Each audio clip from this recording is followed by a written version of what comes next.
Right now I have little faith in myself, to be completely honest. Well, it's day one and I'm struggling already.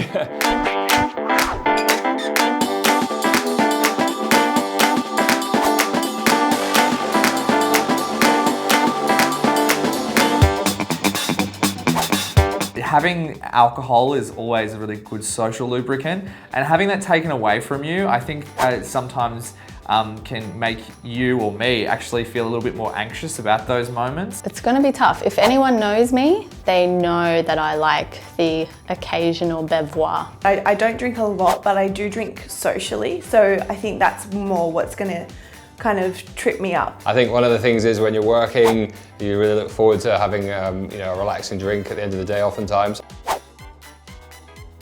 The first week was both easier and harder than I thought it would be. Obviously it was the days when I went to socialise that it kind of bothered me more. I woke up this morning feeling like I had a hangover. That was really weird. I found that the very first week was really quite difficult. It's more of a habit thing. It's more that I'm used to finishing up a really long day at work, going home and having a couple of beers to chill. It's kind of my go-to. It's kind of like you feel a little bit like a party pooper in a way. I think it was just one of those shocks to the system. Everything was drying out in my body. Yeah, it was hard. My mum and my dad have both commented that I look better, that I sound better, that I'm in a way better mood. And it's almost like, you know, oh my God, actually it's true. You don't drink and you feel better.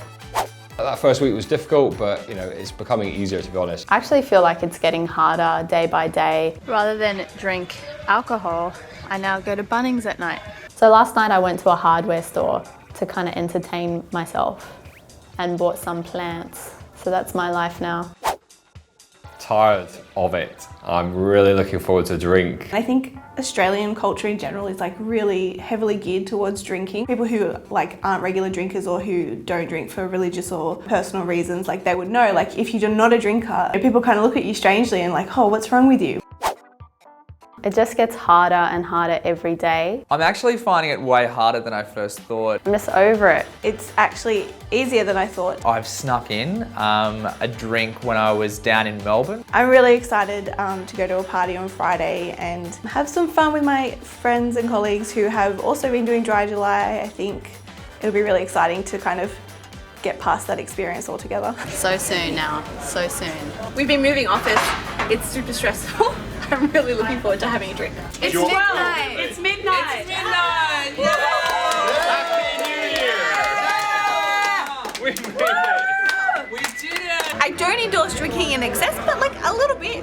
Is alcohol really the most important thing in our lives? I don't think it is. And so it's been a good kind of test of will. The biggest thing that I've taken home from this experience is just how privileged I am. Firstly, to be in a position where I have access to alcohol whenever I want and I use it as a crutch. I really admire people that don't need that. You not drinking for 31 days shouldn't be a massive deal because there are people who are not as well off.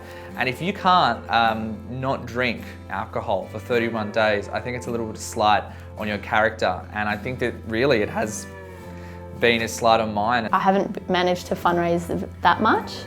At least it's something, so that's bloody awesome. I'm really glad that I've learned this about myself because it's something that I probably didn't realise was as crucial as I do now.